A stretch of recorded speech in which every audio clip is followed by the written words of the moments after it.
When improving their craft, writers are bombarded with advice, with lists of what to do and what not to do, why such mistakes will ruin their book, and why it's crucial you follow these rules. What they don't tell you in these self-help blogs for authors is that your favorite writers have made all these mistakes, and in their carefully edited books, no less. It's important to remember that most of the writers you fawn over were traditionally published. This means they had not only a tough barrier to entry, but a team of skilled editors, the industry's best, parsing through each paragraph, phrase, and sentence. Yet they still make the mistakes we beat ourselves up over, and readers don't seem to care. Before we continue, I'm Riley and this is Otherworldly Fiction. On this channel, I discuss fantasy books, tropes, and characters, and offer writing advice. You can also catch my original stories on my Instagram channel at Riley Blundell Writer, or find additional writing advice and short stories on my Tumblr page at Miss Otherworldly. If you're into vampires, writing, or both, pause this video and subscribe. Anne Rice is the undisputed champion of vampire literature.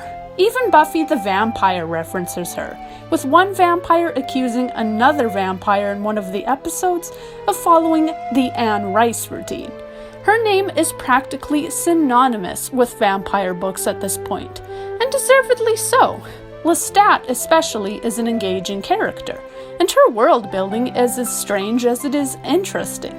The themes are universal, the descriptions are rich, and the world has a distinct atmosphere. What more could you want?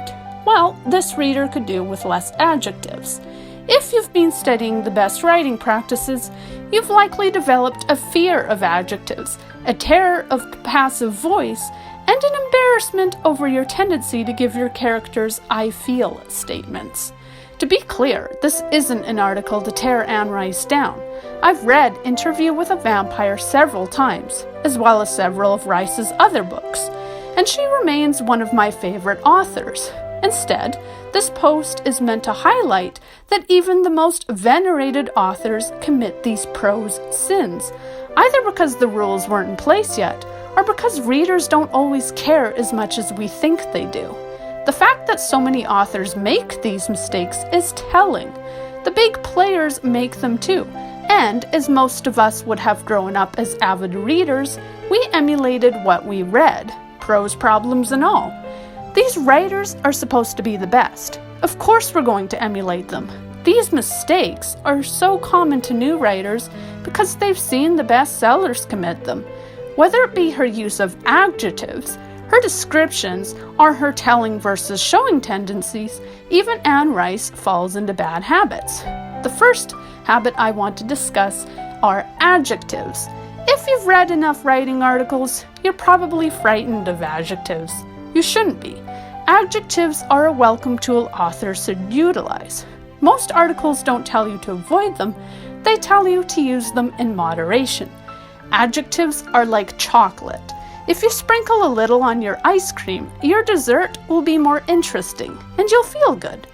If you add too much, though, you'll feel bloated, and the quality of the whole dessert suffers. It's too sweet, too busy. Like chocolate, adjectives have to be taken in moderation. Anne Rice loves adjectives. One sentence describes a vampire ghost, that's a thing, as having pale, withered, hollow cheeks. In this sentence, she uses 3 adjectives. If you were to write that same sentence, your strict and appalled editor would tell you to pick 1 adjective and cut out the other 2. This strengthens your sentence. Since Rice mentions in later paragraphs that this character is pale and gaunt, she should have left withered in. The sentence would then just say the character had withered cheeks, which is a powerful descriptor. The word isn't often used in this context, while pale and hollow are used all the time. Of the 3, it's the strongest adjective. Rice does this several times over too, piling the adjectives onto her other mistake, the lengthy descriptions. The next point I want to discuss are the long descriptions. Writers, especially new ones, love descriptive paragraphs. When you're just starting out, there's something addicting about them. It's incredibly satisfying to describe the summer day in July because it engages with our senses, allows us to create a mood, and enables us to work out what our world looks like. However, if adjectives are the chocolate bits on your ice cream, descriptions are the syrup. They shouldn't be overdone, or you risk throwing the pacing of your book off and making your reader restless. Anne Rice describes everything. When a character enters a room, she tells you about the mahogany, the instrument in the corner, and the gleaming books. She loves smells too. Rooms in her books are often redolent with some smell or other, with flower scents and wood being popular ones. After giving you a picture of the furniture, you'll be given an idea of the wallpaper and the carpets.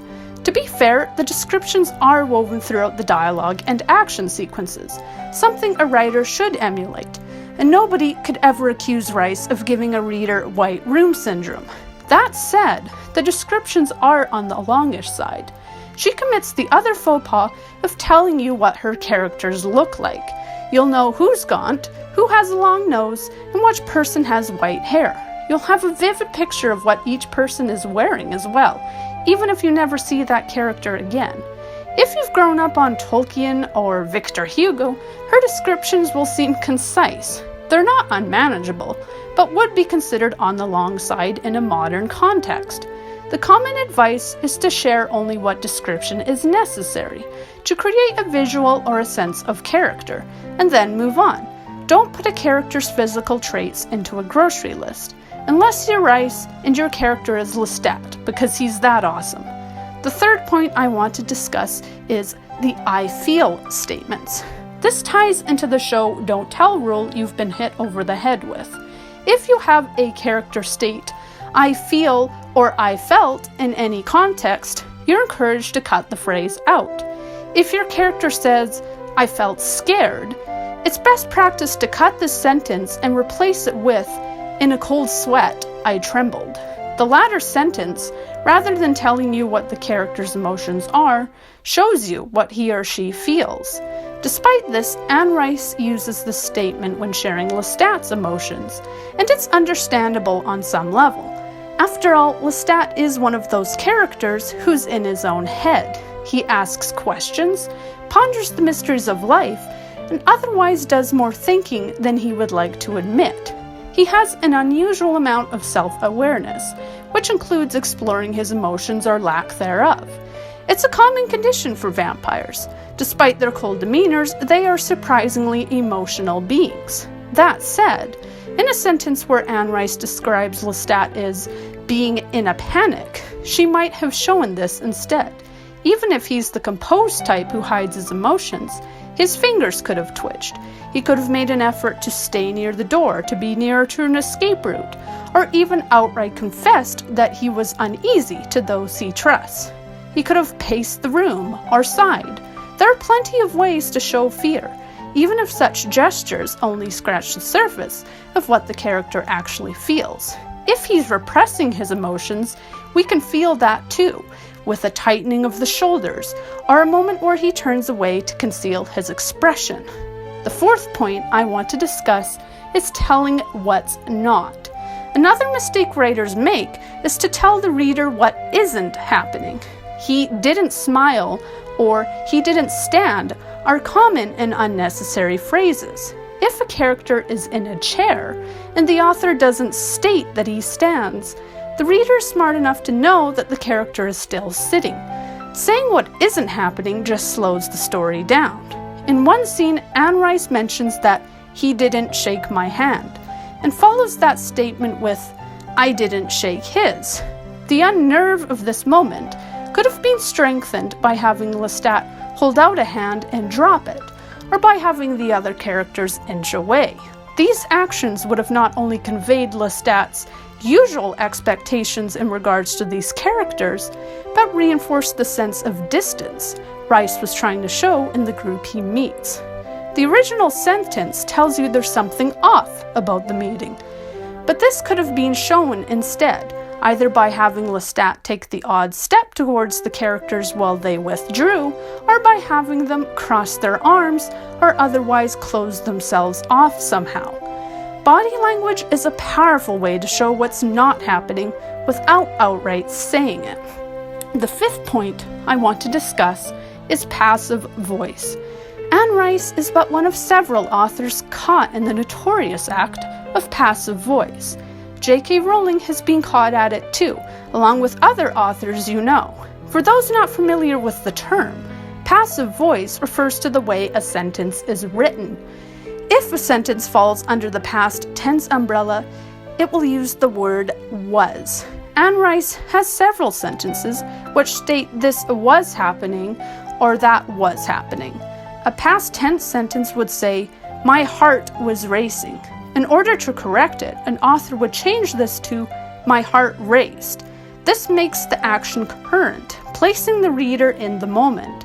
Using passive voice places a certain amount of distance between the reader and the story, while active voice gives you a sense of urgency.